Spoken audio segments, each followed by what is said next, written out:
Jy het moontlik al gerugte gehoor dat daar ietsie opwindends aan die gebeur is, aan die beplan is vir die Makhonjwa berge in Barberton.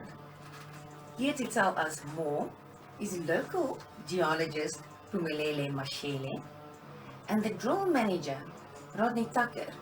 He's originally from Joburg, but really in his heart he's also a Barbertonian, he tells us. Welcome.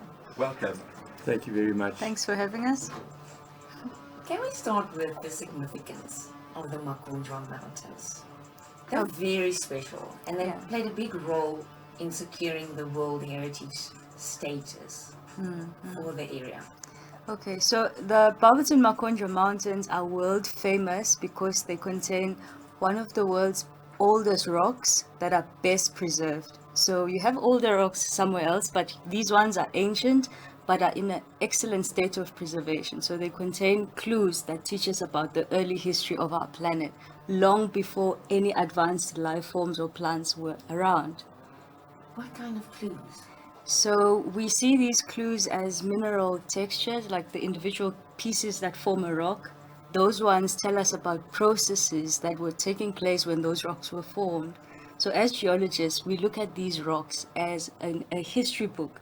We look for clues that tell us about processes that were happening long before any of us were around to observe and record the history of our planet. What kind of process would that be? So things as simple as flowing of water, because we don't know what the earth was like in its early stages. Were there rivers? Were there oceans? How hot were the oceans? Was there an atmosphere? Were there life forms? How did life begin?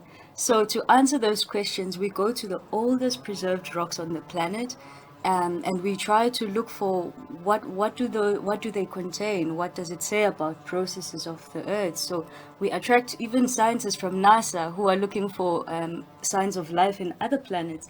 They come to Barberton because it's easier to reach and cheaper, cheaper to access. So this is where it all starts, yeah? How do you form continents? You have Africa, you have Europe. How does that form from a ball of liquid, hot rock that was our planet when it first began? How do you move from that to having continents and oceans and an atmosphere? All of that we get through studying rocks of the Barberton-Makhonjwa Mountains. And so that's why UNESCO said, hey, let's give these guys World Heritage status, because nowhere else in the world can you easily access these ancient rocks.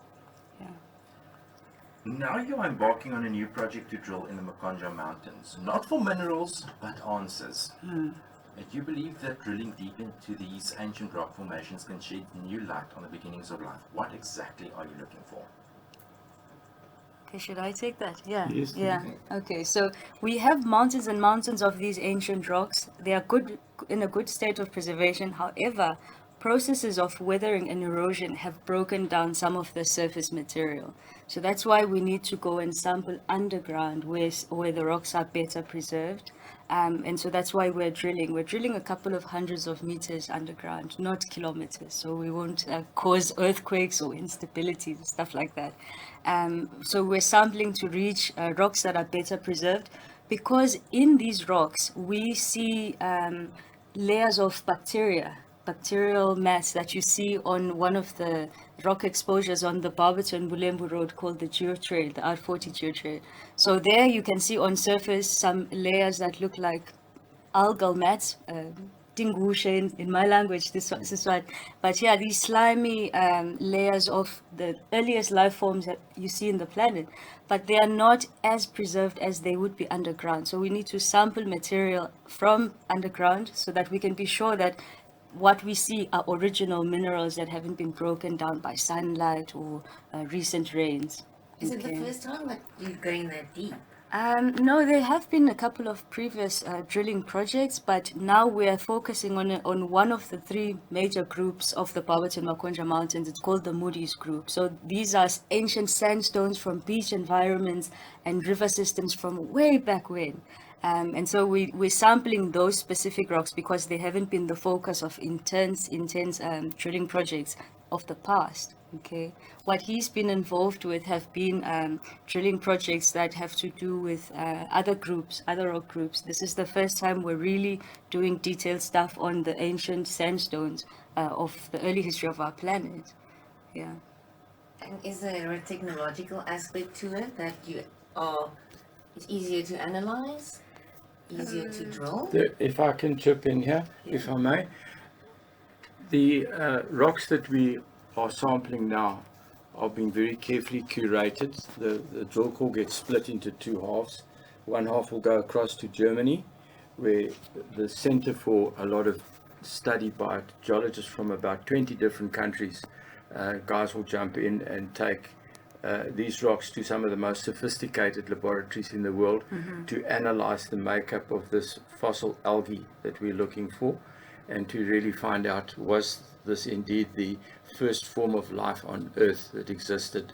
And we're talking billions of years ago, not thousands or millions. It's a long time ago. So that's the main thrust. There are about 20 odd countries that are part of the International Continental Drilling Project, and they've got projects like this all over the world. This is the first one that's really significantly happening in Africa, and we're very proud that it's in Barberton, very happy in these very special rocks, because we've got a lot of interesting things to show. The other half of the rocks are going to be stored in the South African Geological Survey in Pretoria for use by local geologists. So we're curating this stuff very carefully and keeping it for future generations as well. And the exciting bit is that locals have the opportunity to come and see us work. You know, when you talk of drilling, people think of drilling for underground layers of gold or water sources. We're here drilling for rocks that have just interesting clues in them. So the public can come in and watch us receive these fresh rocks, see us cutting them, see us describing them, see us photographing them, just in the public eye. Why? Because we want to expose locals to the scientific process. What makes a rock that doesn't contain precious minerals important?